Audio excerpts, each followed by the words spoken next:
कांग्रेस की मुश्किलें खत्म होने का नाम नहीं ले रही हैं। एक खत्म होती है तो दूसरी खड़ी हो जाती है। जैसे तैसे करके राहुल गांधी ने उत्तर प्रदेश में अखिलेश यादव को मनाया था कि इधर पश्चिम बंगाल में ममता दीदी ने अकेला चलो का नारा लगा दिया है। जी हाँ, पश्चिम बंगाल में मुख्यमंत्री ममता बनर्जी की अगुवाई वाले तृणमूल कांग्रेस की ओर से राज्य की सभी 42 सीटों पर उम्मीदवारों का ऐलान कर दिया गया है। टीएमसी के इस ऐलान के बाद बिहार के बाद अब बंगाल में भी इंडिया गठबंधन खटाई में पड़ गया है। पहले नीतीश कुमार ने पाला बदलकर झटका दिया और अब टीएमसी ने डबल झटका दे दिया है। नमस्कार, मैं हूं रितिका यादव और आप देख रहे हैं कालखंड। टीएमसी के इस ऐलान के साथ ही बंगाल में कांग्रेस और तृणमूल के रास्ते अलग अलग हो गए हैं। बंगाल में गठबंधन को जमीन पर उतारने की गुंजाइश पूरी तरह से खत्म हो गई है। कांग्रेस के पास बंगाल में अब केवल लेफ्ट पार्टियों के साथ गठबंधन की आस है। टीएमसी की ओर से उम्मीदवारों के ऐलान पर कांग्रेस की प्रतिक्रिया भी सामने आई है। कांग्रेस अध्यक्ष मल्लिकार्जुन खड़गे ने कहा, हमारे दरवाजे हमेशा खुले हैं और गठबंधन विड्रॉवल से पहले कभी भी हो सकता है। वहीं कांग्रेस महासचिव जयराम रमेश ने कहा, कांग्रेस ने हमेशा कहा है कि वह पश्चिम बंगाल में टीएमसी के साथ एक सम्मानजनक सीट बंटवारे का फॉर्मूला चाहती है। इसका मतलब आपसी बातचीत है, एक तरह से गिव एंड टेक और कुछ समझौता। हमने हमेशा कहा है कि बातचीत और सीट बंटवारे के लिए हमारे दरवाजे हमेशा के लिए खुले हैं, लेकिन सीटों की एक तरफा घोषणा नहीं चाहिए। जयराम रमेश बोले, पता नहीं टीएमसी पर क्या दबाव था। उन्होंने कहा कि हमें सीटों का ऐलान एक साथ करना चाहिए था, जैसा कि दिल्ली, यूपी, तमिलनाडु और महाराष्ट्र में हमने किया। अब टीएमसी ने सीटों की घोषणा कर दी है। हालांकि हमें नहीं पता है कि टीएमसी पर क्या दबाव था, लेकिन जहां तक हमारी बात है तो हम पश्चिम बंगाल में इंडिया गठबंधन को मजबूत करना चाहते हैं। अब आगे देखते हैं कि क्या होता है।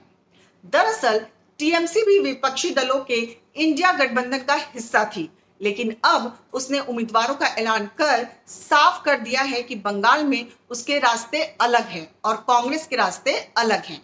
टीएमसी और कांग्रेस में मतभेद उस समय से ही देखने को मिल रहा था जब सीएम ममता ने भरे मंच से निशाना साधा था। ममता ने जब खुले मंच से दे दी थी कांग्रेस को चेतावनी, मुख्यमंत्री ने कहा था कि मुझे समझ नहीं आता कि कांग्रेस पार्टी को किस बात का इतना अहंकार है।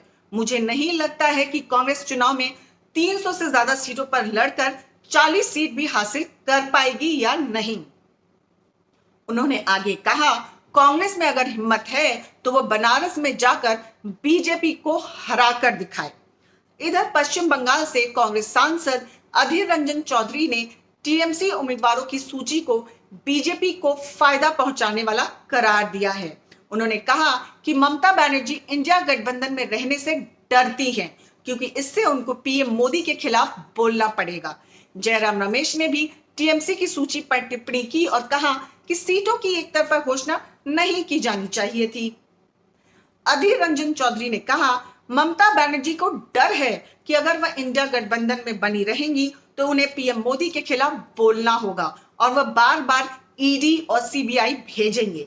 इससे टीएमसी खतरे में पड़ जाएगी। इसलिए पीएम मोदी को नाखुश होने से रोकने के लिए बेहतर होगा कि वह खुद को गठबंधन से अलग कर ले।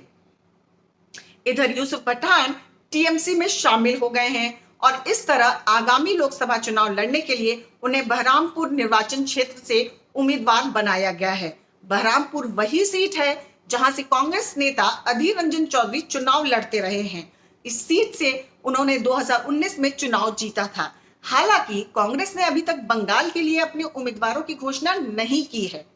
टीएमसी और कांग्रेस के बीच चुनावी गठबंधन नहीं होने से पश्चिम बंगाल में इंडिया गठबंधन को झटका लगा है। लोकसभा चुनाव को लेकर प्रदेश में कांग्रेस पार्टी की अगली रणनीति क्या होगी, अब इस पर सबकी नजर है। सूत्रों के मुताबिक ममता ने भले ही अकेला चलो का नारा दिया है, लेकिन कांग्रेस को ऐसा भी लगता है कि ममता से तालमेल होने पर उसका अल्पसंख्यकों और तृणमूल का मत उसके लिए फायदेमंद हो सकता है।